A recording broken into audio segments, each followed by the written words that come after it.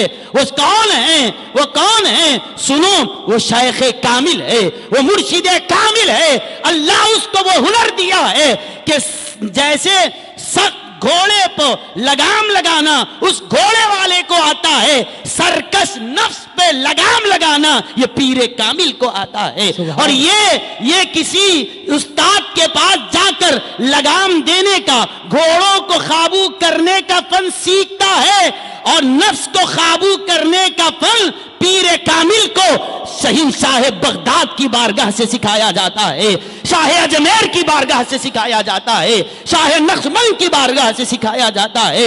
اس کو روحانی طاقت حضرت شاہ سہروردی کی بارگاہ سے ملتی ہے۔ یہ اپنے ادارے سے ٹرین ہو کر آتا ہے، یہ روحانی مرکزوں سے ٹرین ہو کر آتے ہیں۔ ان میں وہ صلاحیت ہے کہ وہ سرکش نفس کے اوپر لگام لگا سکتے ہیں۔ لیکن میرے دوستو، لگام کون سی لائیں گے؟ آپ رسی بنیں گے، رسی لائیں گے، یا پھر لیدر کی کوئی لگام لگائیں گے؟ کیا لگائیں گے؟ کون سی لگام ہے؟ وہ کون سی لگام ہے جو اس سرکش گھوڑے کو قابو میں کر سکتی ہے؟ سنو، گھوڑے کو لگانے کے لیے کسی بازار میں آپ کو رسی مل جائے گی جو اس کے بارے لگام بن جائے، لیکن سرکش نفس کو قابو کرنے کے لیے جو لگام دی جاتی ہے وہ شریعت مطہرہ کی لگام ہے، وہ شریعت مطہرہ کی لگام ہے۔ ایسے لگام ہاتھ میں ہو، شریعت نے کہہ دیا حرام فوراً رک جائے، شریعت نے کہہ دیا حلال تو آگے ہاتھ بڑھائے، شریعت کہتی ہے رک جائے، شریعت کہتی ہے دوڑنے والا بھی بن جائے۔ وہ شریعت مطہرہ کی لگام اگر کسی کے نفس پر لگا دی جاتی ہے تو پھر وہ نفس امارہ نہیں، نفس مطمئنہ بن جاتا ہے۔ سبحان اللہ، سبحان اللہ، بے شک۔ تو آج یہ اس اجتماع کا اور ہمارے علماء اور مبلغین کی کاوش یہی ہے، نوجوانوں کو دور کرنا نہیں ہے، بس آپ کے پاس جب کھلے ہیں، شیطان جہاں چاہے ہم کو پھراتا ہے، آوارہ بنا کر پھراتا ہے، بس اتنا ہے، اپنے گلے میں شریعت کی لگام ڈال لو، اپنے گلے میں طریقت کی لگام ڈال لو کہ تجھ سے در سے سگ اور سگ سے ہے مجھ کو نسبت، میرے گلے میں بھی ہے دور کا پٹا، سبحان اللہ، یہ گلے میں پٹا ڈالنے کی ضرورت ہے۔ جب یہ پٹا ڈل جاتا ہے تو پھر اس کا نفس قابو میں آ جاتا ہے۔ میرے بزرگوں اور دوستوں، لیکن اس کے لیے کام کرنا ہوگا بڑی حکمت کے ساتھ، کام کرنا ہوگا بڑی دور اندیشی کے ساتھ، کہ اللہ کے رسول صلی اللہ علیہ وسلم نے جس انداز سے اصلاح فرمائی ہے قوم کی، آج ہم کو اسی انداز میں اصلاح کرنے کی ضرورت ہے۔ سبحان اللہ، بے شک۔ وہ پھر بھی دن دور نہیں ہے، کل تک کا جو سرکش نظر آ رہا تھا آج وہ آپ کے اللہ رسول کے در کا وفادار بھی بنتا ہوا نظر آئے گا۔ میں آپ سے عرض کرتا ہوں، ایک شخص جن کا نام ثمامہ تھا، وہ یمامہ ایک علاقہ ہے، وہاں کے سردار تھے، اسلام کے کٹر دشمن، پیغمبر اسلام کے شدید ترین مخالفین میں ان کا شمار ہوتا ہے۔ اتنی دشمنی تھی، کئی صحابہ کو انہوں نے پکڑ کے قتل کر دیا، کئی صحابہ کا انہوں نے خون بہایا۔ ایک وقت وہ بھی آیا کہ وہ گرفتار کر لیے گئے اور مدینہ منورہ کو لایا گیا۔ جب مدینہ طیبہ ان کو لایا گیا، نبی کریم صلی اللہ علیہ وسلم نے دیکھتے ہی پہچان لیا کہ یہ ثمامہ ہیں۔ آپ نے عام طور پہ ہوتا یہ ہے کہ قیدیوں کو لانے کے بعد کہاں رکھتے ہیں؟ جیل میں ڈالا جاتا ہے، قید خانے میں ڈالا جاتا ہے، لیکن محسن انسانیت کی اصلاح کا انداز ہی کچھ اور ہے۔ سبحان اللہ، قیدی کو لایا گیا، آپ فرماتے ہیں قیدی کو قید خانے میں نہیں مسجد میں لے جا کر چھوڑ دو، سبحان اللہ، مسجد کے صحن میں، جہاں اللہ کے حبیب علیہ السلام نے فرمایا ایک ستون سے لا کر ان کو باندھ دیا گیا، ستون سے لا کر باندھ دیا گیا۔ وہ کہتے ہیں میرے دل میں مسلمانوں سے بڑی خطرناک نفرت تھی، وحشت ہوتی تھی، مسلمان کا نام سنتا تو خون کھولتا تھا، اسلام یا پیغمبر اسلام کا نام سنتا تو میں آپے سے باہر ہو جاتا تھا، لیکن جب مجھے مسجد میں لایا گیا کچھ دیر وحشت تو ہوئی، پرانی جو نفرت تھی اس کا اثر تھا، لیکن کچھ دیر جب مجھے مسجد کی ستون سے رکھا گیا باندھ کر، پہلی چیز جو میرے دل پہ اثر کی وہ کیا تھی؟ سنیے، اگر آج یہاں پر کسی قیدی کو لا کر اس باہر کے ستون سے باندھ دیا جائے اور کہیں کہ یہ کئی لوگوں کا قاتل ہے، اس کو لا کر یہاں باندھ دو، ذرا اپنے دل پہ ہاتھ رکھ کے کہو ہمارا رویہ کیا ہوگا؟ میں سمجھتا ہوں ہر آدمی اس کی فوٹو کھینچے گا، ویڈیو بنائے گا، یہی ہے وہ قاتل، یہی ہے وہ دشمن جو دشمنی کر رہا تھا، آج پکڑا گیا، آج پکڑا گیا، اور پورا سوشل میڈیا پہ اس کو وائرل کریں گے، آج پکڑے گیا، پکڑے گیا۔ وہ اپنے آپ کو وہ بھی یہی سمجھ رہا تھا کہ میں بہت دن سے وانٹڈ تھا، آج پکڑا گیا۔ تو جب مسجد میں نماز کا وقت ہوا، صحابہ آئے تو وہ سمجھ رہا تھا کہ اب تو مجھے ذلیل کیا جائے گا، لوگ انگلیاں اٹھا کر کہیں گے یہی ہے وہ بدماش، یہی ہے وہ قاتل۔ اس کو توقع تو یہی تھی کہ تانے ملیں گے اور حقارت بھری نظروں سے مجھے دیکھا جائے گا،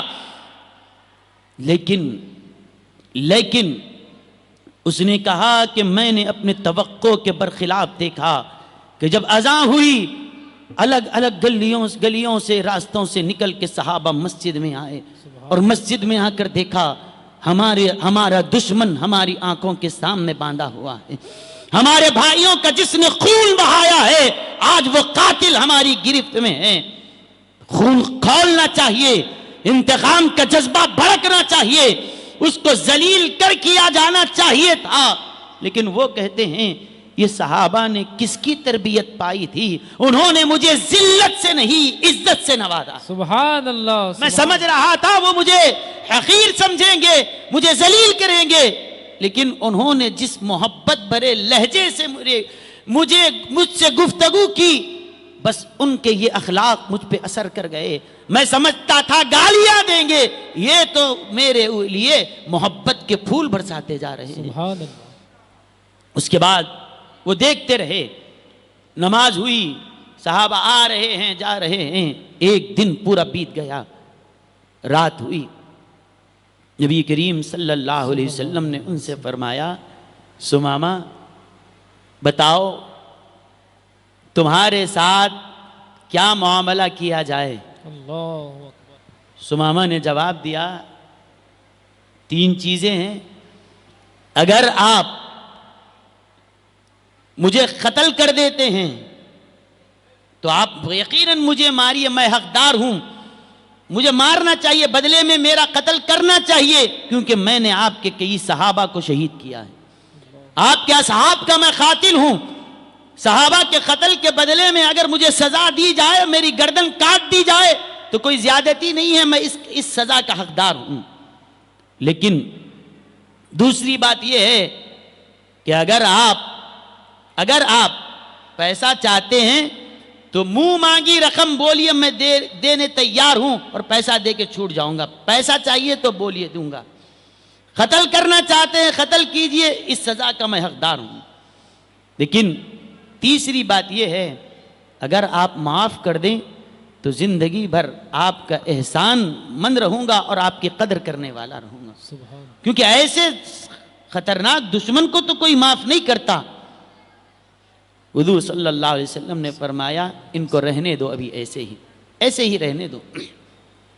دوسرا دن، لیکن صحابہ سے فرمایا یہ ہے تو قیدی، لیکن قیدی کی طرح سلوک نہ کرنا، اپنے بھائی کی طرح برتاؤ کرنا۔ سبحان اللہ سبحان اللہ۔ مسلمان نہیں ہے، وہ غیر مسلم ہے۔ آج جو ہندوستان میں نفرتوں کا ماحول پھیلایا جا رہا ہے، آج جو ہندوستان میں جو نفرت کی آگ لگائی جا رہی ہے، آج ہمیں یہ نبی کا کردار دنیا کے سامنے پیش کرنے کی ضرورت ہے کہ اسلام تمہارا مخالف نہیں ہے، اسلام کسی کے لیے نقصان پہنچانے کی تعلیم نہیں دیتا، اسلام کس طرح امن چاہتا ہے آپ اللہ کے رسول علیہ السلام کی سیرت طیبہ میں اس کو پڑھیے۔ کہا رہنے دو، فرمایا ان کو وقت پہ کھانا بھی کھلاؤ۔ صحابی کو کہا کہ تم کھانا پہنچانا، کھانا نکالے، گھر والوں نے کھانا نکال کر کہا کھانا کھا لو، اور کہا کہ قیدی کو بھی دے دو۔ کھانا نکلا ہوا ہے، کھانا تیار ہے، لیکن وہ کہنے لگے گھر والوں سے ہم کھانا بعد میں کھائیں گے، پہلے اس کو کھانا کھلا کر آتا۔ سبحان اللہ سبحان وہ کون ہے؟ کہا کہ وہ ایک غیر مسلم ہے، وہ تو ایک کافر ہے۔ کہا کہ غیر ہے، کافر ہے، قاتل ہے، دشمن ہے، اپنی جگہ نبی نے کہا ہے اس کا خیال رکھنا، ہم اپنی ذات کا خیال بعد میں رکھیں گے، اولاد کا خیال بعد میں رکھیں گے، پیغمبر نے جس کا حکم دیا وہ مقدم رہے گا، اس کا خیال پہلے رکھا جائے۔ سبحان اللہ سبحان اللہ۔ نعرہ تکبیر، نعرہ رسالت، علماء اہل سنت، سبحان اللہ وہ سبحان کھانا لے کر جب باہر نکل رہے ہیں، کسی نے کہا کس کو کھانا کھلاتا ہے؟ کہا سمامہ کو۔ کیا تمہارے دل میں یہ ایسی کیسی ہمدردی آ گئی؟ سمامہ تو تمہارے بھائی کا قاتل ہے، تمہارے ساتھ والے صحابہ کو جس نے مارا ہے، جس کو پکڑ کے قتل کیا، جس نے بے دردی سے تمہارے بھائیوں کا قتل کیا، اپنے ہی بھائی کے قاتل کو اپنے ہاتھ سے نوالا کھلاؤ گے؟ اس صحابی نے جواب دیا ہاں ہاں، یہی تو اسلام کے اخلاق ہیں، دشمنوں کو بھی گلے سے لگانا کہ جس کا بھری دنیا میں کوئی بھی نہیں والی، ان کو بھی میرے آقا سینے سے لگاتے ہیں۔ سبحان اللہ سبحان اللہ، بے شک سبحان اللہ۔ ان کو پہلے کھلایا، اس کے بعد اللہ کے رسول علیہ السلام نے فرمایا، جیسے ابھی ہمارے مولانا عتیق صاحب کہہ رہے ہیں آپ کے لیے چائے کا بھی انتظام ہے، کیونکہ عادت ہے چائے کی۔ حضور علیہ السلام نے فرمایا کھانا کے وقت پہ تو کھانا ہے، بیچ کے اوقات میں ان کو کبھی کبھی لے جا کر دودھ بھی پیش کرتے رہو، کیا بات۔ دودھ بھی پلاتے رہو۔ جیسے آپ کو چائے کی عادت ہے، ان کو دودھ کی عادت تھی پینے کی۔ ہر تھوڑی دیر کے بعد صحابہ آ رہے ہیں، دودھ پلا رہے ہیں، کھانے کے وقت کھانا آ رہا ہے، ساری انتظام ان کو کیا جا رہا ہے۔ اس کے بعد دوسرا دن بھی گزرا، پھر اللہ کے حبیب علیہ السلام نے رات میں پھر سوال کیا سمامہ تمہارے لیے کیا فیصلہ کیا جائے؟ وہی کہا قتل کرتے ہو تو مستحق ہوں، معاف کرتے ہو تو قدرداں ہوں، مال چاہیے تو دینے تیار ہوں۔ فرمایا اور رکھو۔ اور ان کو کوئی وہ نہیں تھا، ان کو اب تک نفرت تھی، اب یہاں رہنے میں مزہ آ رہا ہے۔ سبحان اللہ، کیا اب رہ رہے ہیں مسجد میں رہ رہے ہیں۔ اس کے بعد تیسرا دن آیا اور پھر رات جب ہوئی، اللہ کے حبیب علیہ السلام نے پھر پوچھا سمامہ اب بولو کیا بولتے ہو؟ کہا آج بھی وہی جواب ہے جو دو دن سے تھا۔ فرمایا اطلقوا سمامہ، فرمایا رسی کھول دو، سمامہ آزاد ہے۔ سبحان اللہ سبحان اللہ۔ کہا گلا نہیں کاٹو گے؟ کہا نہیں، ہم نے معاف کر دیا۔ کہا پیسہ نہیں چاہیے؟ کہا نہیں چاہیے۔ کہا سمامہ آزاد ہے، پیسے کے بدلے آزاد ہے یا ویسے ہی؟ کہا بس آزاد کر دیا ہم نے تم کو۔ سبحان اللہ۔ سیدھا نکلے، اپنے اونٹ پہ ایک اونٹ لیا، بیٹھے اور تیزی کے ساتھ بقیع کے پاس ایک باغ ہے، وہ باغ کے اندر ایک پانی کا کنواں ہے، وہاں پہ گئے، غسل کیا۔ ابھی یہاں پر لوگ کہہ رہے ہیں کہ سمامہ آزاد ہو گیا، ابھی قید تھا، 3 دن مسجد میں باندھ کے رکھے، چلا گیا، لوگ کہہ ہی رہے تھے، پلٹ کر دیکھا سمامہ پھر مسجد کے باہر کھڑے نظر آ رہے ہیں۔ اللہ کے رسول صلی اللہ علیہ وسلم نے فرمایا سمامہ گئے نہیں، کوئی پرندے کو ایک بار پنجرا کھولو تو ایک بار ایسے جاتا کہ آتا ہی نہیں پلٹ کر، قیدی کو ایک بار چھوڑو پلٹ کے پھر کیا جیل کو کوئی واپس جائے گا؟ پھر سے دوبارہ کوئی قید ہونا چاہے گا؟ نہیں ہوگا۔ آزادی ملنے کے بعد قید کی طرف کوئی پلٹ کے نہیں آتا۔ آزادی کے لیے تو کوششیں ہوتی ہے، آزادی ایک نعمت ہے، قید ایک تکلیف ہے۔ ہم نے آزاد تو کر دیا، آزاد آدمی قید کی طرف کیوں آ رہا ہے؟ سمامہ نے جواب دیا، اگر مصطفیٰ کے در پہ قید ہونا ہے، ہزاروں مرتبہ کی آزادی قربان ہے غلامی مصطفیٰ۔ سبحان اللہ، نعرہ تکبیر، نعرہ رسالت، نعرہ رسالت، نعرہ حیدری۔ کہا سمامہ تو آزاد ہے، نبی نے تم کو آزاد کر دیا۔ جواب دیا، نبی نے اپنی قید سے تو آزاد کر دیا ہے لیکن محبت میں گرفتار کر دیا ہے۔ سبحان اللہ، سبحان اللہ، بے شک۔ کہا کیسے؟ کیا کوئی ہتھکڑی ڈالی؟ کیا کوئی رسی باندھی؟ کہا نہیں، زلف واللیل کی زنجیروں میں جکڑ دیا ہے، چہرہ وسعا نے اپنا عاشق بنا دیا ہے۔ کہا کہ نہیں، یہاں سے تو نکل گیا۔ کہا گئے کہاں؟ کہا غسل کر کے پھر آیا ہوں۔ کہا آیا کیوں تھا؟ کہا پانی اس لیے نہایا تاکہ جسم صاف ہو جائے۔ یا رسول اللہ کلمہ پڑھاؤ، نہا کر جسم پاک کیا ہے، کلمہ پڑھ کے دل کو بھی پاک کرنا چاہتا۔ سبحان اللہ، سبحان اللہ، سبحان اللہ۔ اب بتاؤ، کیا کوئی تبلیغ ہوئی؟ کیا کوئی جماعت لگائی گئی؟ کیا کوئی سمجھایا گیا؟ کوئی تفہیم کرائی گئی؟ کوئی قرآن کا ترجمہ پڑھایا گیا؟ کچھ نہیں تھا۔ یہ خاموش تبلیغ تھی، یہ خاموش کردار تھا جو اثر کر رہا تھا۔ نہ کوئی دعوت دیے، نہ کوئی بلائے، نہ کوئی سمجھائے، بس صحابہ کا آنا جانا دیکھ رہے ہیں، مصطفیٰ کا نماز پڑھنا دیکھ رہے ہیں، مسجد کی ایکٹیویٹیز کو دیکھا، اتنے متاثر ہوئے کہ وہ کہتے ہیں، اب ان کا بیان سنیے، وہ کہتے ہیں قسم خالق کائنات کی، اس پوری کائنات میں میرے دل میں سب سے زیادہ اگر کسی سے نفرت تھی تو اس ذات کا نام محمد الرسول اللہ صلی اللہ علیہ وسلم۔ اللہ اکبر، اللہ۔ سب سے زیادہ جس سے میں دشمنی کرتا تھا وہ ذات بھی محمد عربی صلی اللہ علیہ وسلم کی، اور جس دین سے مجھے نفرت تھی، اور جب بھی وہ دین کا نام سنتا ایک آگ جسم کے اندر لگ جاتی تھی، نفرتیں میرے اندر پنپنے لگتی تھی،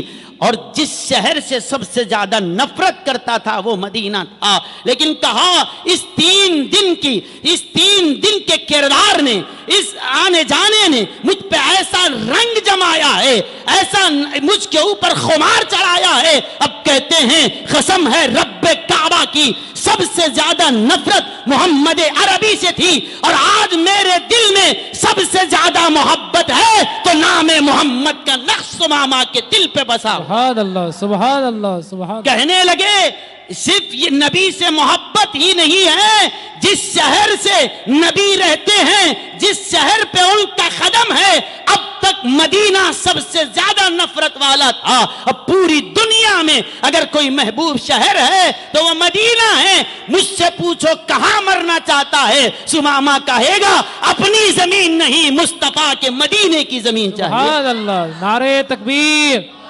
نعرہ رسالت، سرکار کی غلامی، سنی دعوت اسلامی۔ کہا کہ سب سے زیادہ نفرت اسلام سے کرتا تھا، مذہب کی نفرت میں میں بہت کٹر تھا، لیکن آج میرے دل سے پوچھ سب سے زیادہ محبوب کوئی اگر مذہب ہے تو وہ مذہب اسلام میرے پاس ہے۔ میرے دوستو، آج اسی کردار کو پیدا کرنے کی ضرورت ہے، تو وہ دن دور نہیں ہے کہ جو آج ہماری مسجدوں پہ بلڈوزر چلائے جا رہے ہیں، خانقاہیں منہدم کی جا رہی ہے، درسگاہوں کو گرایا جا رہا ہے۔ کاش کے مسلمان وہ کردار کا حامل بن جائے کہ زبان بند رہے اور دلوں میں تبدیلی آ جائے، کہ وہ گفتار کا غازی نہیں، وہ کردار کا غازی بننے والا بن جائے، کہ وہ اپنی زبان سے سمجھانے والا ہی نہیں، اپنے اخلاق کے ذریعے دعوت دینے والا بن جائے۔ تو پھر وہ زمانہ لوٹ کے آئے گا کہ جو آج مسجدوں پہ بلڈوزر چلا رہا ہے کل وہی مسجد کا محافظ بن جائے گا۔ آج جو مسجدوں کو ویران کر رہا ہے کل وہی مسجدوں کو آباد کرنے والا بن جائے گا۔ ہے آیا یورش تاتار کے افسانے سے کعبے کو پاسباں مل گئے کعبے کو صنم خانے سے، پاسباں مل گئے کعبے کو صنم خانے سے۔ میرے بزرگوں اور دوستو، آج آپ مجھے بتائیے کیا کوئی غیر کیا قرآن وہ پڑھتا ہے؟ ہر آدمی نہیں، جو ایک کام پہ لگے ہیں وہ پڑھ رہے ہیں۔ ہمارے محلے میں جتنے غیر مسلم ہیں کیا وہ قرآن پڑھتے ہیں؟ کیا وہ حدیث پڑھتے ہیں؟ کیا وہ فقہ پڑھتے ہیں؟ یہ نہیں پڑھتے، پھر وہ اسلام کو کہاں ڈھونڈتے ہیں؟ وہ قرآن کے پاروں میں اسلام کو تلاش نہیں کرتے، وہ مسلمانوں کی زندگیوں میں اسلام کو ڈھونڈتے ہیں۔ بے شک بے شک۔ وہ احادیث کی صد روایتوں میں قرآن اسلام کو نہیں پڑھتے، وہ ہمارے طرز زندگی میں حدیثوں کو تلاش کرتے ہیں۔ انہوں نے نبی کو نہیں دیکھا ہے، وہ نبی کے غلاموں میں اپنے نبی کے جلووں کو تلاش کرنا چاہتے سبحان ہیں۔ اللہ، بے شک۔ لیکن کیا ہماری زبان جو کھلتی ہے تو بس گالیوں کی ایک لڑی لگ جائے کہ یہ نبی کا کردار ہم پیش کر رہے ہیں؟ کیا ہم کاروبار کرنے بیٹھے تو سودی معاملات پہ اتنے آگے بڑھ گئے کہ غیر ہم سے شرما جائے؟ حرام حلال کی کوئی تمیز نہیں، دھوکہ دینا اور لوگوں کے مالوں کو ہڑپ لینا یہ ہمارا شیوا بن گیا ہے۔ ماں باپ کو ستانا، رشتہ داروں کا دل دکھانا، کون سی ایسی خرابی ہے جو آج ہم نے اپنے معاشرے میں جگہ نہیں دی ہے؟ کیا بتاؤ، کوئی غیر اسلام کو سمجھے تو کس سے سمجھے؟ مسلمان وہ ہے جو غصے میں آئے زبان کھولے تو بیوی کو طلاق طلاق کہہ کے رشتے سے نکال دے۔ آج اسی کے ذریعے وہ اسلام کو سمجھ رہے ہیں۔ کہاں گئے وہ کردار کہ جس کو دیکھ کر دنیا گواہی دیتی تھی کہ اگر یہ مسلمان غلام اس شان والا ہے تو ان کے آقا کیسی شان والے ہوں؟ سبحان اللہ سبحان اللہ۔ کیا تم اپنی اس تاریخ کو بھول گئے کہ حضرت امام محمد نے جب اپنی کتاب لکھی، موطا امام محمد جب سامنے آئی، ایک عیسائی نے اس کو پڑھا، عیسائی پڑھا، اس کے دل پہ ایسا اثر ہوا کہ کتاب کے ورق پلٹا رہا تھا تو صفحے نہیں پلٹ رہے تھے، دل سے کفر نکلتا جا رہا تھا۔ سبحان اللہ، کیا بات۔ کتاب رکھی اور کہا اشہدو ان لا الہ الا اللہ و اشہدو ان محمدن عبدہ و رسولہ۔ کسی نے پوچھا کیا بات ہے، اس موطا امام محمد میں کیا رکھا ہے؟ کہا اذا کان ھذا محمدکم الاصغر فکیف محمدکم الاکبر۔ یہ امام اعظم ابو حنیفہ کا شاگرد، یہ امام محمد اس شان والے ہیں، امتی محمد ایسا ہے تو وہ نبی محمد کیسی شان والا ہو؟ سبحان اللہ سبحان اللہ، نعرہ تکبیر، نعرہ رسالت۔ محمد ہمارے بڑی شان والے، محمد ہمارے، محبت سے محمد ہمارے۔ سبحان اللہ سبحان اللہ۔ آج غیر کتابوں میں اسلام کو نہیں ڈھونڈتا ہے، وہ ہماری زندگیوں میں اسلام کو تلاش کر رہا ہے۔ اور جب تک ہمارے کردار میں اسلام تھا وہ لوگ اسلام کی طرف مائل ہو کر آتے تھے۔ آج کیا بات ہے جو مسجدوں پر بری نظر ڈالے ہوئے ہیں؟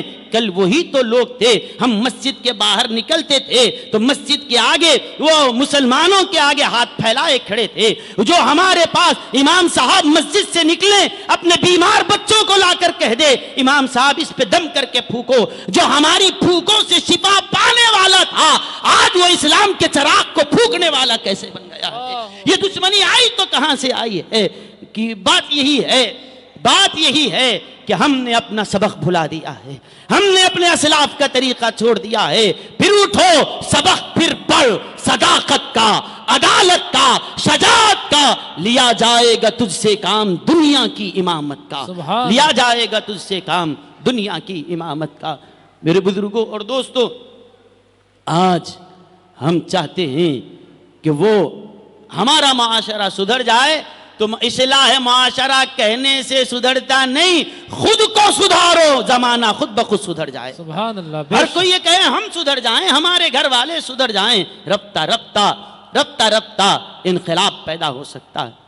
سبحان اللہ، بے شک۔ میرے بزرگوں اور دوستو، اللہ کے رسول صلی اللہ علیہ وسلم کی محبت اپنے دلوں میں پیدا کرو، علماء اہل سنت سے وابستہ رہو، اپنے عقائد کی حفاظت کرو اور اپنے عقائد کو، نظریات کو پاکیزہ رکھو۔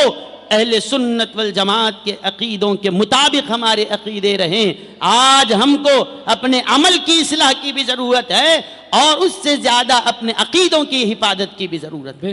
بے شک سبحان اللہ، نت نئے فتنے آج ہمارے عقیدوں پر یلغار کر رہے ہیں، شب خون مار رہے ہیں۔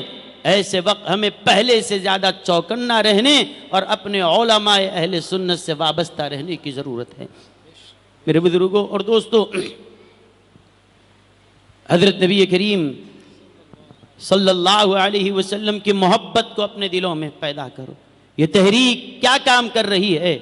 گاؤں گاؤں قریہ قریہ پھر کر ہمارے علماء، ہمارے مبلغین یہ کیوں وقت لگا رہے ہیں؟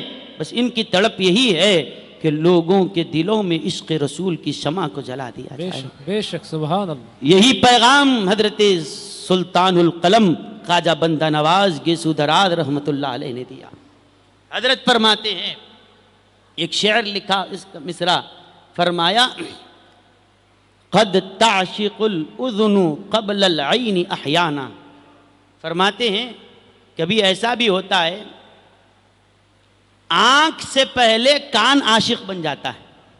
سبحان اللہ، آپ بولیں یہ کیا بات ہے؟ آنکھ سے پہلے کان عاشق بنتا ہے۔ تو فرمایا اس کا مطلب یہ ہے دنیا میں یہ تو ہوتا ہے کہ پہلے کسی کو دیکھتے ہیں اچھا دکھتا ہے، محبت ہوتی ہے، کسی کو دیکھتے ہیں بھلا معلوم ہوتا ہے، محبت ہوتی ہے۔ پہلے آنکھ، بعد میں محبت، آنکھ سے دیکھیں گے بعد میں محبت پیدا ہوگی۔ بندہ نواز فرماتے ہیں ایک عشق وہ بھی ہے آنکھ سے دیکھ کے محبت تو ہوتی ہی ہے، لیکن ذات رسالت مآب وہ ہے کہ دیکھنے والا ہی محبت نہیں کرتا، سننے والا بھی عاشق بن جاتا ہے۔ سبحان اللہ، سبحان اللہ، سننے والا بھی عاشق بن جاتا ہے۔ وہ دیکھنے والے تو صحابہ تھے، دیکھ لیے، لیکن آج بعد والا تو دیکھنے کی سعادت سے محروم رہا۔ کہا کہ یہ آنکھ دیکھی نہیں، وہ تو مرنے کے بعد دیکھیں گے یا خواب میں خدا دکھا دے، وہ بات کی بات ہے۔ آنکھ بعد میں دیکھے گی، کان سن کے رسول کے عاشق بن جاتے ہیں، سبحان اللہ، سبحان اللہ، بغیر دیکھے عاشق بن جائے۔ فرمایا یہ چیز اپنے اندر، یہ کیسے ہو سکتا ہے؟ اسی چیز کے ہے صبح شام نبی کی باتیں، نبی کی نعتیں، نبی کی باتیں، نبی کی نعتیں، اتنا سنو کہ دیکھنے والا بھی ویسی محبت کرنے والا باسا اوقات نہیں ہوتا جتنا کہ سننے والا عاشق ہو جاتا ہے۔ سبحان اللہ، سبحان اللہ، میں عام لوگوں کی بات کر رہا ہوں، صحابہ کی نہیں۔ صحابہ کا ایمان، ان کی محبت کوئی دنیا ان کی برابری نہیں کر سکتی، کیونکہ ایسے ہوتے ہیں۔ کیسے ہوتے ہیں سنیے، بن دیکھا عشق بھی ہوتا ہے، بغیر دیکھے کہ محبت بھی ہوتی ہے، صرف سنائی ہوئی، دیکھا نہیں، بغیر دیکھے عاشق ہو جاتا۔ حضرت سیدنا نظام الدین محبوب الہی رحمت اللہ علیہ اکثر فرمایا کرتے تھے کہ میاں ہم سے اچھا تو وہ دھوبی کا بیٹا نکلا، اپنے مقصد میں کامیاب ہو گیا۔ اور بولتے تھے، روتے جاتے تھے، ہم سے اچھا تو وہ دھوبی کا بیٹا نکلا جو اپنی مراد کو پا گیا۔ لیکن کسی کی ہمت نہیں ہوتی تھی کہ حضرت سے پوچھے حضرت یہ کیا واقعہ ہے۔ ایک دن خود آپ نے اس کو واضح کیا اور فرمایا کہ دیکھو میں یہ جو دھوبی کے بچے کے بارے میں کہہ رہا ہوں یہ کون ہے سنو۔ ایک بادشاہ تھا، اس کا ایک دھوبی تھا، وہ بادشاہ کے محل میں جاتا تھا، کپڑے لاتا تھا، اور گھر میں وہ اور اس کی بیوی دونوں مل کے کپڑے دھوتے تھے، اور شاہی انداز سے صاف کر کے جو بھی اس زمانے میں طریقہ تھا تہہ کر کے لے جا کے محل میں پہنچا دیتے تھے، اور ان کو ان کی کا جو انعام اور تنخواہ جو ہے وہ مل جاتی تھی۔ ایک دن وہ دھوبی کا بیٹا جب یہ دیکھا کہ اس کے ماں باپ کپڑے دھو رہے ہیں، وہ بھی آیا کہ میں بھی کام کرتا ہوں۔ وہ بھی آیا اور ان کپڑوں میں دیکھا کہ بادشاہ کی بیٹی شہزادی کے کپڑے بھی اس کو نظر آئے۔ وہ اپنی اماں کو بولا کہ یہ جو شہزادی کے کپڑے ہیں اس کو میں دھوتا ہوں۔ ماں بولی دو، کام کوئی بھی کر، سر کا تو بس جا کر دھو لے۔ شہزادی کے کپڑے نکال لیا، اس کے بعد اس کو لے جا کر سلیقے سے دھویا اور بڑی عمدگی کے ساتھ اس کو تہہ کیا، اور بڑی پوری توجہ کے ساتھ دل لگا کے کام کر رہا ہے۔ اس کے بعد کپڑے تہ کر کر محل کو بھیج دیا۔ اب اس کے بعد کبھی اس نے شہزادی کو دیکھا نہیں تھا، کبھی دیکھا نہیں تھا، اب صرف کپڑے ہیں، کپڑے اس کے آ رہے ہیں اور صرف کپڑوں کو دیکھ کر شہزادی سے محبت کر بیٹھا۔ اب اس کے بعد چند دن گزرے، اس کی یہ حالت، جیسے ہی کپڑے آئے فوراً شہزادی کے کپڑے چن چن کے نکال رہا ہے اور دھو کے اس طریقے سے کر کے بھیج رہا ہے۔ ماں نے کہا انہیں مروائے گا، اگر بادشاہ کو پتا چلے کہ یہ اس طرح سے حرکت کر رہا ہے تو یہ نہیں ہوگا، اسی لیے ماں نے کہا آج سے تیرا کپڑے دھونا بند، تو ہاتھ نہیں لگانا۔ اس کو کپڑے نہیں دیے، وہ کونے میں بیٹھا روتے بیٹھا، رو رہا ہے، روتے روتے روتے پورا اس کی حالت بدل گئی، اور نہ کھانا کھا رہا ہے نہ راتوں کو سو رہا ہے۔ کبھی اس نے شہزادی کو دیکھا نہیں تھا، صرف کپڑے، اس کی کپڑوں کی خدمت کر رہا ہے، دھو رہا ہے، اور بن دیکھے اس کا عاشق بن گیا۔ اب جب اس کو کپڑے سے دھونے سے روک دیا گیا، حالت بگڑ گئی، مرنے کے قریب آ گیا۔ ماں نے کہا یہ کیا حال ہے؟ باپ نے کہا کہ اس کو کچھ تو کرو، کہا کہ نہیں، اگر یہ حال رہے گا بادشاہ کو معلوم ہوگا، وہ گلا کاٹ دے گا۔ کہا کہ وہ بادشاہ سزا دینے سے اچھا ہے گھر میں جیسا ہے پڑا رہنے دو، مگر کپڑے کو ہاتھ لگانے نہیں۔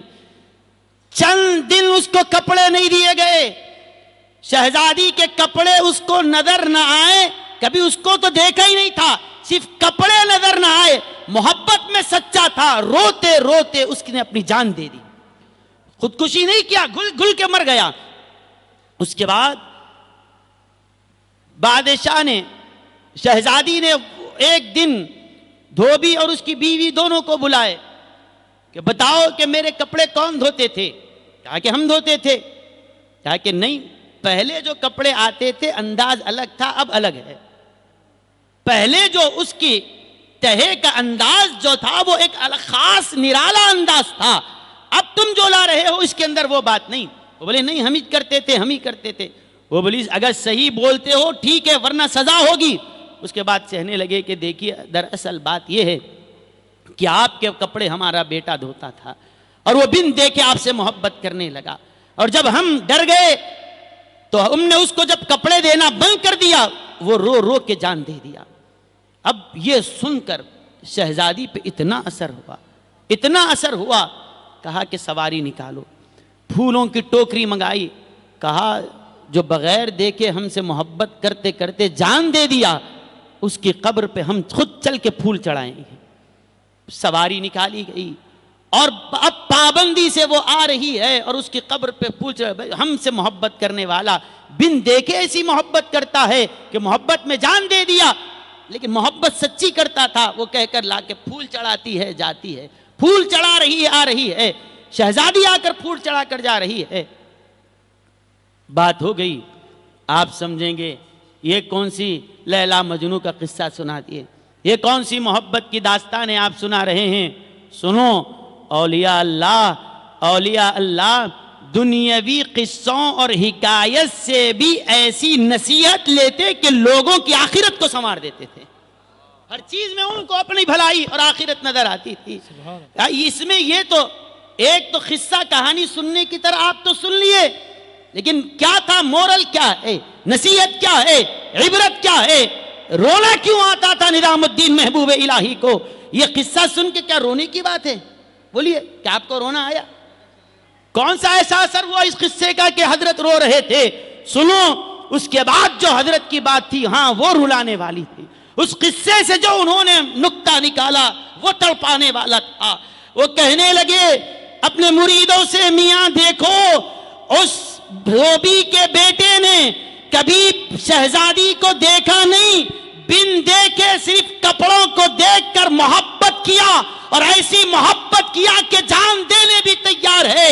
جب بن دیکھے ایک شہزادی سے محبت ہو سکتی ہے کہ اس پہ جان قربان ہو جائے، تو بن دیکھے اللہ سے محبت کیوں نہیں ہو سکتی ہے؟ بن دیکھے نبی سے محبت کیوں نہیں ہو سکتی ہے؟ جب وہ بغیر دیکھے کہ شہزادی سے محبت کر کے جان لٹانے تیار تیار ہے تو ہم بھی بغیر اپنے نبی کو دیکھے کہ ان سے محبت کر کے ان کے جان لٹانے کے لیے بھی تیار ہونا چاہیے۔ سبحان اللہ سبحان اللہ۔ اس کے بعد فرمایا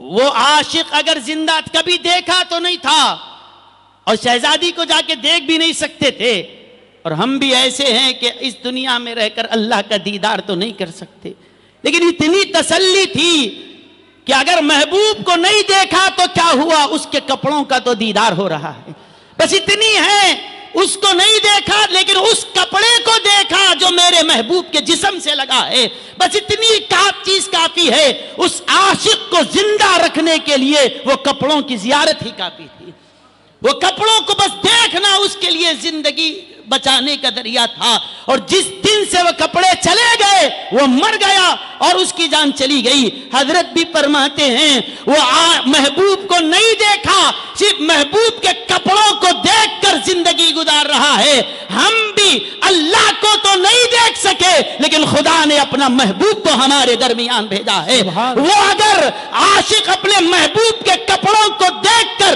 تسلی حاصل کر سکتا ہے تو تم خدا کو نہیں دیکھ سکے تو کیا ہوا، خدا کا کلام تو تمہارے پاس ہے، قرآن کو دیکھ کر اپنی محبت کو باقی رکھتے جاؤ، اپنے عشق میں اضافہ کرتے جاؤ۔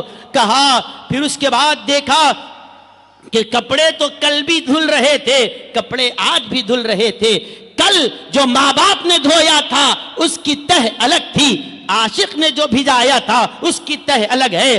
نظام الدین محبوب الہی فرماتے ہیں ایسے ہی ہماری نمازیں بھی اللہ کی بارگاہ میں پہنچتی ہے۔ ایک کچھ لوگوں کی وہ نمازیں ہیں بس اٹھے رکوع میں گئے سجدے میں گئے بس اٹھک بیٹھک کرے، بس ایسے ہی ہے جیسے کپڑے کو ایسے کپا کرا اور آپ نے بھیج دیا۔ لیکن وہ جو عاشق تھا کہا یہ میرے محبوب کی شال ہے، اس کو اس طرح سے تہے کی جائے، کوئی سل نہ رہے۔ اس کے انداز کو دیکھ کر سمجھ گیا یہ عام آدمی نہیں بھجایا، کسی عاشق نے یہ بھجایا ہے۔ اسی لیے عشق والوں کی نماز ایسی ہوتی ہے، سر سجدے میں ہوتا ہے، خود صحرا کعبے کی طرف متوجہ ہے تو دل رب کعبہ کی طرف متوجہ ہے۔ دل دنیاوی خیالات میں نہیں رہتا کہ وہ جس طرح سے وہ اپنے معشوق کے پاس کپڑے بھی جاتا ہے تو سلیقے سے بھی جاتا ہے، اور ہم کیسی محبت کرنے والے ہیں، اللہ کے پاس نمازوں کو بھی جا رہے ہیں تو کیسی ٹھہرے ہیں مسجد میں، ذہن ہے دکان میں، کھڑے ہیں نماز میں اور ذہن ہے کاروبار میں۔ کیا اس طرح سے اپنے محبوب کے پاس تحفہ بھی جایا جاتا ہے؟ اگر ہماری نماز ایسی ناقص ہے تو میاں سمجھو ہم سے اچھا تو وہ دھوبی کا بیٹا نکلا، اللہ اکبر اللہ سبحان اللہ۔ دیکھا نہیں ہے پھر بھی عاشق ہو گیا ہے۔ بن دیکھے عشق کیا ہوتا ہے اگر سمجھنا ہو تو حضرت اویس قرنی کو دیکھو، کیا بات، سبحان اللہ۔ حضرت اویس قرنی کو دیکھو۔ اللہ کے محبوب صلی اللہ علیہ وسلم صحابہ کے مجمع میں ہیں، آپ فرماتے ہیں آپ نے سانس لی اور فرمایا مجھے یمن سے رحمت کی خوشبو آ رہی ہے، سبحان اللہ، مجھے یمن سے رحمت کی خوشبو آ رہی ہے۔ فرمایا حضور بتائیں کہ یمن میں کون ہے جہاں سے آپ کو خوشبو آ رہی ہے؟ فرمایا ہے ہم سے محبت کرنے والا، سبحان اللہ، ایک ہے ہم سے محبت کرنے والا، ایک ہمارا عاشق ہے۔ کہا حضور کو کون ہے، کیسا ہے؟ کہا وہ ایسا ہے لوگ دیکھیں گے تو اس کو پہچانیں گے نہیں، کیونکہ بڑی سادگی کے ساتھ رہتا ہے اور لوگ اس کو دیوانہ سمجھتے ہیں، لیکن اللہ کے پاس وہ مقام ہے۔ کل قیامت کے دن اویس کھڑا ہوگا، قبیلہ ربیعہ اور مزر میں جتنی بکریاں ہیں، بکریوں کو جتنے بال ہیں، اس سے زیادہ گناہگاروں کو اللہ بخشش عطا کرے گا تو صرف ایک اویس کی شفاعت پر۔ سبحان اللہ سبحان اللہ۔ لوگ اس کو دھتکار رہے ہیں، اللہ کے پاس تو اس کی قبولیت ہے، وہ مقام ہے کہ اکیلا میرا اویس کھڑا ہو کر اتنی مخلوق کو جہنم سے چھڑانے والا ہوگا۔ سبحان اللہ سبحان اللہ، کہا یا رسول اللہ صلی اللہ علیہ وسلم کیا ہم ان سے ملاقات کر پائیں گے؟ کیا ان سے ملاقات ہو سکتی ہے؟ فرمایا جن سے پوچھا میاں تم تو اویس سے ملاقات نہیں کرو گے، لیکن ہاں مجھے پتا ہے میرا عمر اویس سے ملاقات کرے گا، میرا علی اویس سے ملاقات کرے گا۔ حضرت فرید الدین عطار رحمت اللہ علیہ نے تذکرۃ الاولیاء میں لکھا، اس کے بعد حضرت عمر رضی اللہ عنہ نے فرمایا حضور اس کی کوئی نشانی تو بتاؤ کہ کیسے پہچانے؟ فرمایا نشانی بتاتا ہوں سنو، اس کا نام اویس ہے، وہ قرن کا رہنے والا ہے، قبیلہ مراد ہے، اور اس کو پہچاننے کا طریقہ یہ ہے، ایک علامت بتاتا ہوں، ان کے ہاتھ پر ایک سفید رنگ کا نشان ہے، اس کو دیکھ کر سمجھ جانا کہ یہی وہ اویس ہے جس کے بارے میں تم سے کہہ رہا ہوں۔ اس کے بعد فرمایا عمر جب تم اویس سے ملاقات کرنا تو میرا سلام اویس قرنی تک پہنچا دینا۔ سبحان اللہ۔ کائنات کا ہر عاشق یہ چاہتا ہے کہ نبی کی بارگاہ میں میں سلام پیش کروں، اور کیا اویس قرنی کا مقام ہے کہ سب نبی کی بارگاہ میں سلام عرض کر رہے ہیں، فرشتوں کا سلام ان کے پاس آ رہا ہے، رب کا سلام ان کے پاس آ رہا ہے، اور وہ نبی کہتے ہیں میرا سلام اویس قرنی تک پہنچا دیا جائے، وہ ہم سے محبت کرنے والا ہے۔ کہا یا رسول اللہ صلی اللہ علیہ وسلم جب اتنی محبت کرنے والا ہے تو آتا کیوں نہیں؟ اتنی چاہت ہے تو ملنے کیوں نہیں آتا؟ کہا دو چیزیں ہیں جو اس کو آنے سے روک رہی ہے، ایک غلبہ حال ہے اور دوسرا یہ کہ میری شریعت نے اس کو روک کے رکھا ہے۔ کہا کیا شریعت بھی عاشق کو معشوق سے ملنے روکتی ہے، امتی کو نبی سے ملنے کے لیے روکتی ہے؟ پھر یہ کہ آ جائے تو صحابیت کا درجہ مل جائے، اتنی بڑی سعادت کس چیز نے اویس کو روک کے رکھا ہے؟ فرمایا اویس کی ایک بیوہ ماں ہے، بوڑھی ہے، ضعیف ہے، اس کی دونوں آنکھیں جا چکی ہیں، نابینا ہے، وہ چل پھر نہیں سکتی، وہ ایک تخت پہ لیٹی ہوئی ہے، اور اس نابینا ضعیف عورت کا اویس کے علاوہ کوئی خدمت کرنے والا نہیں ہے۔ میرا وہ عاشق وہاں پر ایک امتحان میں پھنسا ہوا ہے، وہ اپنی ماں کی خدمت میں بیٹھا ہے، اپنے ہاتھ پیر تو ماں کی، اپنے جسم تو ماں کی بارگاہ میں حاضر رکھا ہے، لیکن دل ہر وقت مدینہ مدینہ مدینہ کی صدا لگایا ہوا ہے۔ سبحان اللہ۔ دل اس کا ہماری طرف ہے، ہاتھ اپنی ماں کی خدمت میں ہے، اور شریعت کہتی ہے کہ ماں کی خدمت کرنا ہے، وہ رکا ہوا ہے۔ عشق کہتا ہے نبی کے پاس چلا جا، اور شریعت کہتی ہے تم جاؤ گے تو ماں کی خدمت کون کرے گا؟ بس یہ کہ اتنی بات نے اس کو روکا ہے۔ اللہ کے حبیب علیہ السلام نے فرمایا تم اپنے ماں باپ کی خدمت کرو، اگر ماں باپ تم سے راضی ہے تو سمجھو اللہ بھی تم سے راضی ہے، ماں باپ ناراض ہے تو اللہ بھی تم سے ناراض ہے۔ اللہ کے حبیب علیہ السلام نے فرمایا ماں باپ کی خدمت کرنا یہ تمہاری ذمہ داری ہے۔ عشق تو مدینے کی طرف بلا رہا ہے، وہ ایسا عاشق ہے لمحہ لمحہ ہماری یاد میں تڑپ رہا ہے، لیکن ہماری شریعت کا ایسا پاس و لحاظ ہے، نبی نے فرمایا ہے کہ ماں کی خدمت کرو، اسی لیے اپنے عشق پر شریعت کے پہرے لگا کر بیٹھا ہوا ہے۔ بس نبی نے فرمایا خدمت کرو، بس خدمت میں بیٹھا ہوا ہے۔ جس سے میں محبت کرتا ہوں اسی نبی نے حکم دیا ہے، اسی لیے خدمت میں۔ ایک دن ماں نے دیکھا کہ بیٹا خدمت کر رہا ہے لیکن آنکھ سے آنسو ہیں، نہ کھانے کا ہوش ہے نہ راتوں کی نیند ہے۔ کہا بیٹے کیا بات ہے، کیوں تو روتا رہتا ہے؟ کیا چیز ہے جو تجھے تڑپاتی رہتی ہے؟ کیا چیز ہے؟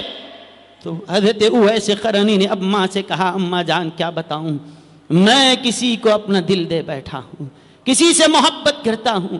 کہا ماں نے کیا جس سے تو محبت کرتا ہے دیکھا بھی ہے؟ کہا ماں دیکھا نہیں ہے، بن دیکھے اس نبی سے محبت کر رہا ہوں، دیکھا نہیں ہے۔ کہا ماں نے کہا بیٹے جب صرف سن کے نبی کا اتنا عاشق ہو گیا ہے تو جب دیکھ لے گا تو تیری محبت کی تو معراج ہو جائے گی۔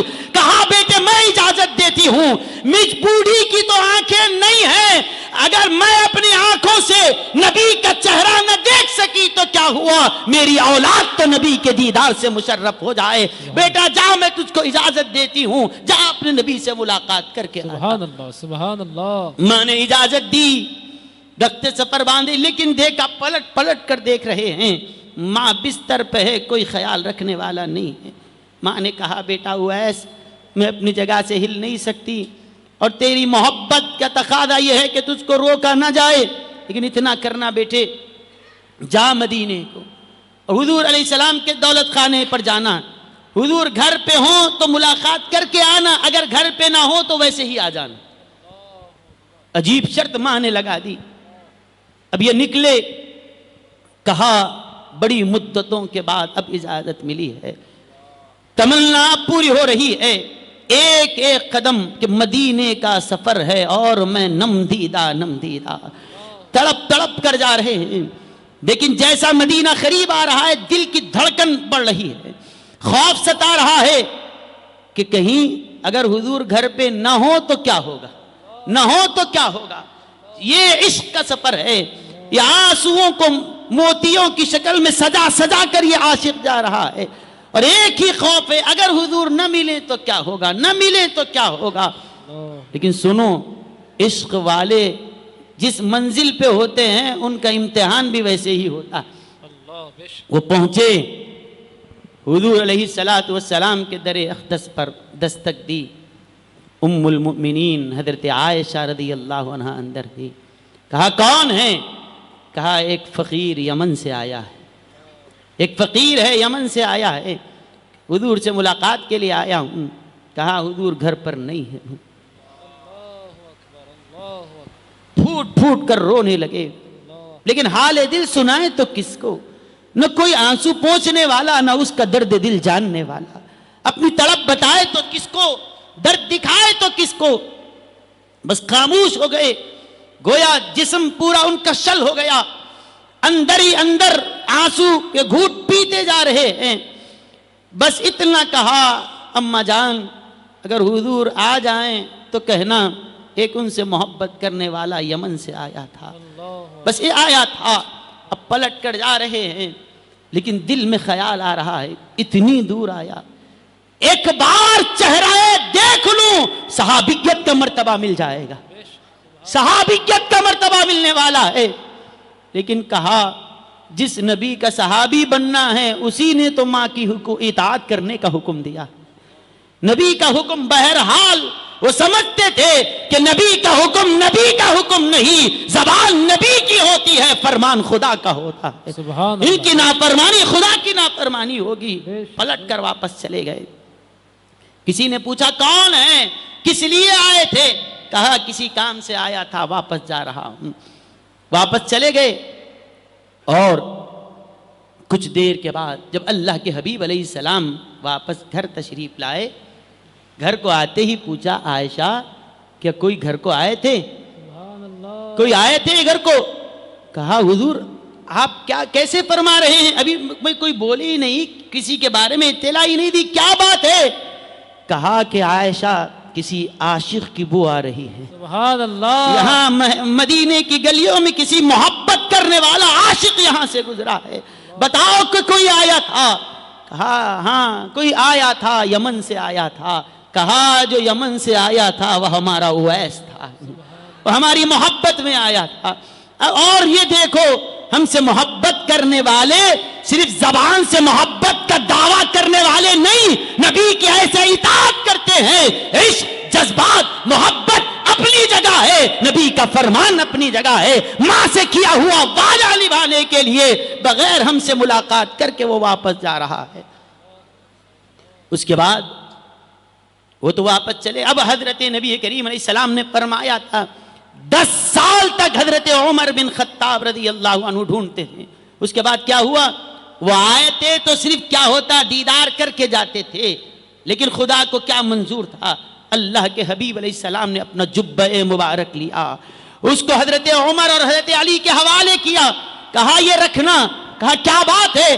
کہا کہ جس وقت اویس قرنی سے ملاقات ہو یہ جبہ اویس کو دے دینا۔ اویس تو نے نبی کو نہیں دیکھا ہے، لیکن نبی اپنا لباس تمہارے پاس بھیجتے جا رہے ہیں تاکہ تسلی ہو جائے، تسلی ہو جائے، جیسے دھوبی کا بیٹا شہزادی کے کپڑوں کو دیکھ کے تسلی حاصل کر رہا تھا، یہ نبی کے جبہ مبارک کو دیکھ کر تسلی حاصل کریں۔ آج بھی ہم غلاموں کے لیے یہی تسلی ہے، نبی کو نہ دیکھ سکے، اس زمانے میں پیدا نہیں ہوئے، اگر کئی منہ مبارک کی زیارت کرائی جائے عاشقوں کو ہجوم لگ جاتا ہے، نبی کو نہیں دیکھا تو کیا ہوا، ان کے بال مبارک کی زیارت کر رہے ہیں، ان کے جبہ مبارک کی زیارت کر رہے ہیں، نسبت رکھنے والی چیز کی زیارت کر رہے ہیں، اسی سے تسلی ہو جائے۔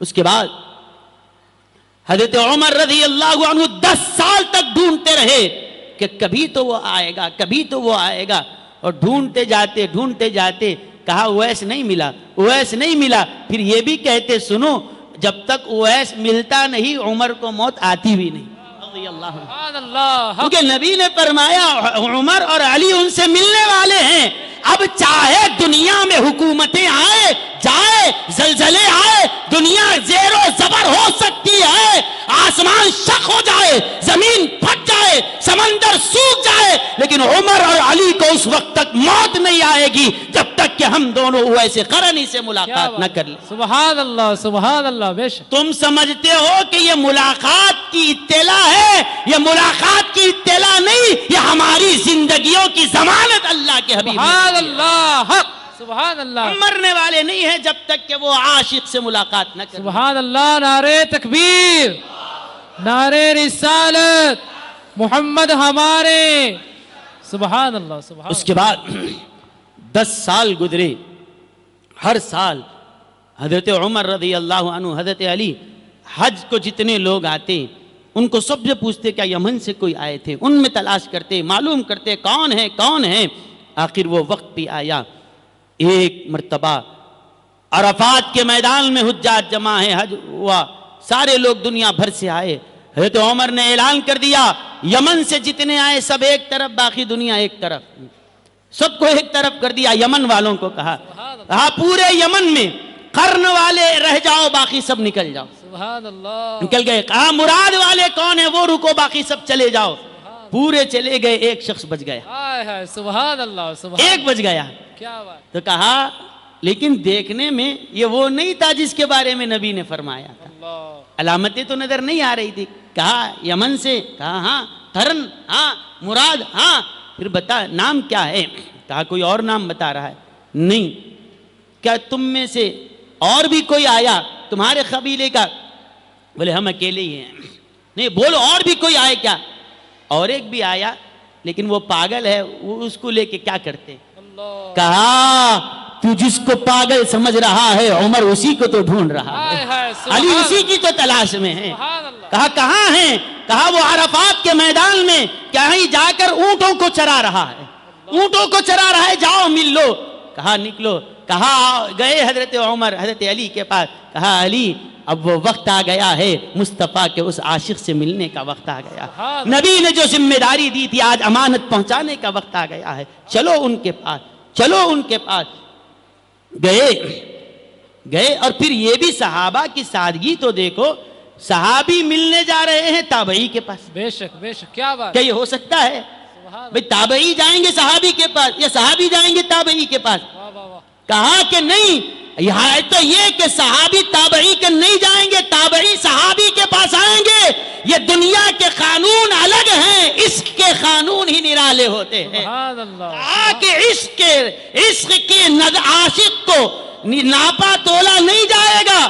کہا کہ جس مصطفیٰ سے ہم محبت کرتے ہیں یہ انہی کا عاشق ہے۔ اب یہاں پر اگر وہ محبت کرنے والا ہے، وہ اپنے آپ کو چھپا رہا ہے، وہ آتا نہیں تو ہم اس کے پاس جائیں گے، ہم ان کے پاس جائیں۔ لوگ بولتے ولیوں کے پاس گئے تو کیا ہوتا، ولیوں کے پاس گئے تو کیا ہوتا، کیوں یہ کیا ہوتا؟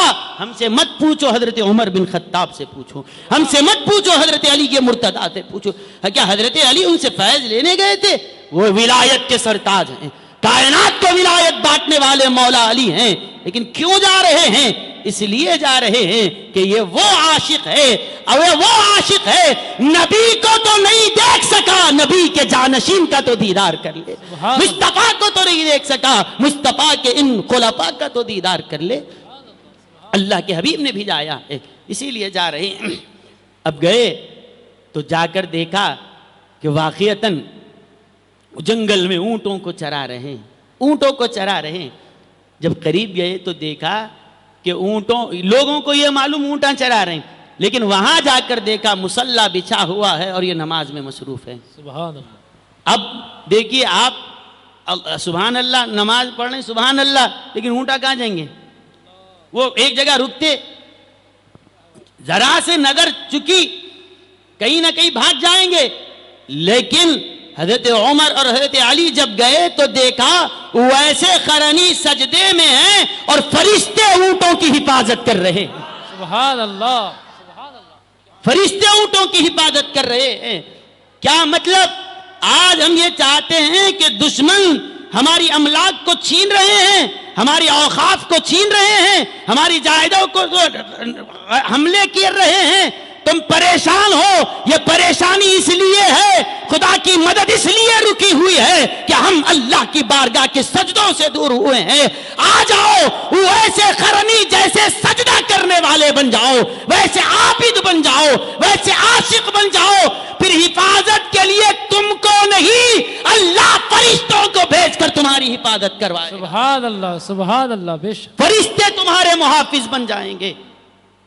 گر ملے عشق نبی مثل اویس قرنی، ایک دیوانہ ہی کافی ہے زمانے کے لیے، سبحان اللہ۔ ایک دیوانہ ہی کافی ہے زمانے کے لیے۔ وہ بیٹھے نماز پڑھ رہے تھے، یہ لوگ رکے ہوئے ہیں۔ جب سلام پھیرا تو آپ کہنے لگے کون، کیا نام ہے آپ کا؟ تو کہنے لگے عبداللہ۔ عبداللہ مطلب اللہ کا بندہ۔ حضرت عمر نے فرمایا سب اللہ کے بندے ہیں، وہ نام بتاؤ جو آپ کے ماں باپ نے رکھا۔ تو کہا اویس میرا نام ہے۔ سبحان اللہ، کہا علی 10 سال سے جس کو ڈھونڈ رہے تھے یہ وہی ہے۔ سبحان اللہ۔ اس کے بعد فرمایا خاندان، قبیلہ، کہا قرن سے آئے ہو، سب پڑتال کر لی۔ اس کے بعد کہا ذرا اپنا ہاتھ آگے بڑھاؤ۔ وہ کہنے لگے کیا ہے، ہاتھ کیوں آگے بڑھانے کے لیے کہہ رہے ہیں؟ حضرت عمر نے فرمایا ہاتھ تو آگے بڑھاؤ۔ ہاتھ آگے بڑھایا، وہ جو سفید نشان حضور نے فرمایا یہاں پر جگمگا رہا تھا، چمک رہا تھا۔ جیسے ہی اس پہ نظر پڑی حضرت عمر بن خطاب آگے بڑھے، ہاتھ کو پکڑا، چوم لیا، کہا اویس تو وہی ہے جس کے بارے میں میرے آقا نے فرمایا ایک عاشق ہے جو ہماری محبت میں گھل رہا ہے لیکن اطاعت کے قدم باہر نہیں نکالتا۔ یہ وہی ہے کہ جس کے پاس سلام پہنچانے کے میرے نبی نے فرمایا یہی وہی اویس ہیں۔ یہ کہہ کر ہاتھ چوم لیا۔ اس کے بعد کہا اویس یہ جو اللہ کے رسول نے تم تک سلام پہنچایا ہے۔ وہ رونے لگے کہ زندگی میں تڑپتا تھا ملاقات کے لیے، آج نبی نے عطا بھی کیا تو ایسے کہ میں دور تھا لیکن نبی مجھ سے غافل نہیں تھے، لمحے لمحے کی آپ کو خبر ہے۔ کہا ہوا ہے یہ جبہ اللہ کے حبیب علیہ السلام نے تمہیں دیا ہے۔ لے لیا، آنکھوں آنسو بھر آئے۔ کہا کہ حضور علیہ السلام کا یہ جبہ مبارک، یہ تبرک مجھے ملا۔ لیکن کہا اویس نبی نے فرمایا یہ جبہ دینا اور یہ کہنا کہ جبہ رکھ لے اویس، نبی نے دیا، اور ساتھ میں یہ ہے میری امت کے لیے تو دعا بھی کر دینا، میری امت کی بخشش کی دعا کرنا۔ لوگ تو تم کو دیوانہ اور مجنون سمجھتے ہیں لیکن پیغمبر کہہ رہے ہیں اویس کی دعا میں وہ اثر ہے۔ اللہ قبیلہ ربیعہ اور مضر کے بھیڑوں کے بالوں کے زیادہ تعداد میں جہنم سے لوگوں کو آزاد کر دے گا، صرف ایک بار ہاتھ اٹھ جائے میرے اویس کے۔ حضرت انہوں نے کہا آپ مصطفیٰ کے جانشین ہوں، مصطفیٰ کے اصحاب و خلفاء، کیا آپ کی موجودگی میں اویس دعا بھی کرنے کے لائق ہے؟ بلکہ میں کہتا ہوں آپ بھی دعا کیجئے میرے حق میں۔ کہا اویس ہم تو دعا کرتے ہیں، ہم تو دعا کرتے ہیں، لیکن آج جو تم سے خواہش کر رہے ہیں یہ اپنی مرضی سے نہیں، مصطفیٰ کے فرمانے سے تو پیغام دیے ہیں، تو دعا کر دینا۔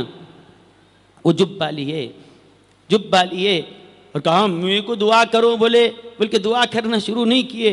کہا جبے کو آسمان کی طرف رکھا اور کہا یا رسول اللہ یہ حضرات کہتے ہیں کہ میں دعا کروں، تجھ کو پتا ہے یہ گناہگار بندہ کیا منہ لے کے تجھ سے مانگے، میں تو یہ چاہتا ہوں کہ صرف میری بخشش ہو جائے تو میری کامیابی ہے. اتنی بڑی امت کی دعا کی ذمہ داری مجھ پر ڈالی جا رہی ہے. اے اللہ میں تو اس قابل نہیں ہوں, بس تیرے دربار میں یہ مصطفیٰ کا جبہ پیش کر رہا ہوں. اس لباس کو جس نبی نے پہنا ہے یہ وہی نبی ہے جس کو تو نے رحمت للعالمین بنا کر بھیجا. یہ شفیع المذنبین کا لباس ہے. اے اللہ اویس کی دعا نبی کے لباس کی برکت سے قبول فرما لے. سجدے میں گر رہے ہیں, دعا کر رہے ہیں. اس کے بعد حضرت عمر بن خطاب رضی اللہ عنہ, حضرت علی رضی اللہ عنہ آئے اور کہا اللہ نے دعا قبول فرما لی, اور کہا اور کچھ دیر رکتے تو اور اللہ تعالیٰ کی بارگاہ سے امت کے لیے مغفرت کروا لیا ہوتا. تو میرے بزرگوں اور دوستوں, کچھ چاہنے والے ایسے بھی ہوتے ہیں. تم یہ نہ سمجھو کہ ہم مدینے سے دور ہیں, تم یہ نہ سمجھو کہ ہم آقا سے دور ہیں. نہیں, بن دیکھے بھی عاشق ایسے ہوتے ہیں. وہ دنیا میں جہاں کہیں رہے وہ نبی سے دور ہیں, لیکن نبی ان سے دور نہیں ہے. نبی کی محب عنایتوں سے وہ دور نہیں ہیں. وہ ایسے قرنی جسم کے لحاظ سے تو دور تھے, لیکن ہر لمحہ وہ نبی سے قریب تھے اور حضور علیہ السلام کی عنایتوں اور محبتوں کے وہ حقدار بنے. آج کے اس جلسے سے یہی پیغام میں آپ کو دیتا ہوا اپنی گفتگو کو ختم کرتا ہوں کہ اپنے دلوں میں اللہ کے محبوب صلی اللہ علیہ وسلم کی محبت پیدا کرو. یہ محبت کیسے آتی ہے؟ نبی کا ذکر سننے سے آتی ہے. اتنا سنو, اتنا سنو, اتنا سنو کہ سنتے سنتے ایسے ہو جائے کہ بن دیکھے نبی کو پہچاننے والے بن جائیں. میں ایک بار آپ کو آخر کہہ کر گفتگو ختم کر رہا ہوں. آپ میں سے کتنے لوگ ایسے ہیں کہ جس نے اپنی آنکھوں سے ڈائناسور کو دیکھا ہے؟ کون دیکھے؟ کوئی ہے؟ نہیں دیکھے.